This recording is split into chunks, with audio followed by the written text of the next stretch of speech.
This video will be based on the teaching issue on adverse learning, more specifically Indigenous learning.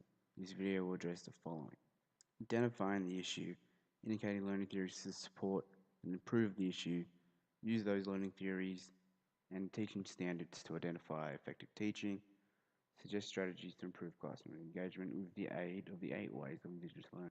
I'll be using a scenario that I'll have to overcome in this semester's practicum to address the issue.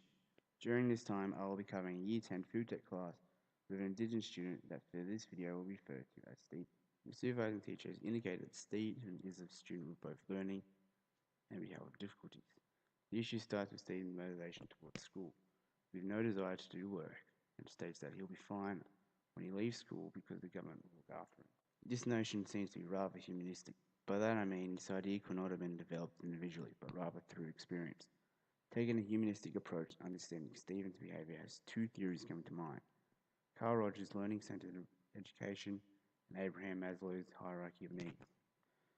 Learning-centered education refers to students reflecting on their needs and seeking out information for themselves, with the teacher's role being a facilitator rather than an instructor. In Stephen's case, this theory could indicate that Stephen does not value his school education as a need for his future development. The second theory is the hierarchy of needs. This theory states that people are driven only to satisfy their needs. Maslow believes there are 5 levels of hierarchy. The higher levels cannot be met if the foundation levels are not met first. In relation to Stephen, this theory can imply that his behaviour may be a result from one or more of these needs not being met. If we look at the needs individually, it may help us understand Stephen's motives. Starting with self-actualization, Stephen may not believe that school is needed to reach his perceived potential. Next is self-esteem. Stephen may either believe that he doesn't need school to gain recognition or compensate for what he wants to do in the future, or he may have a low self-esteem in his abilities that he believes that there is no point for him to try. Next is belonging.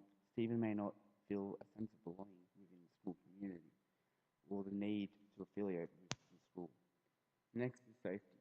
Stephen may not feel safe within the home or school environment, therefore causing him to act out. Lastly, are physiological needs. Stephen may not be getting the physiological needs he requires throughout the day.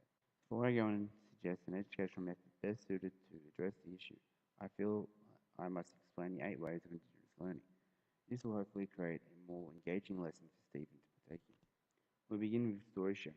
This way states that Indigenous students learn through stories we share, which indicates that social theory of education should be used. Next is learning maps. This way states that Indigenous students use images to follow processes of learning. This way suggests that visual learning strategies are a must within the classroom. Next is nonverbal. This is a hands-on approach to learning, suggesting that the lesson should have a hands-on aspect to it. Next is symbols and images.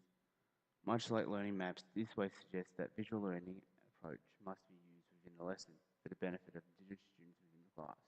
This way suggests that you take a place-based learning approach. This means linking content to land. This could be considered as a constructive approach to learning. Non-linear, using different ideas to create new knowledge. This again is a constructivist approach. Deconstruct and reconstruct, learning whole parts by watching and doing. And finally, community link, connecting content to real-life purposes. This strategy links to a humanistic approach to learning by using one's ideas, values, and beliefs as an asset in the learning.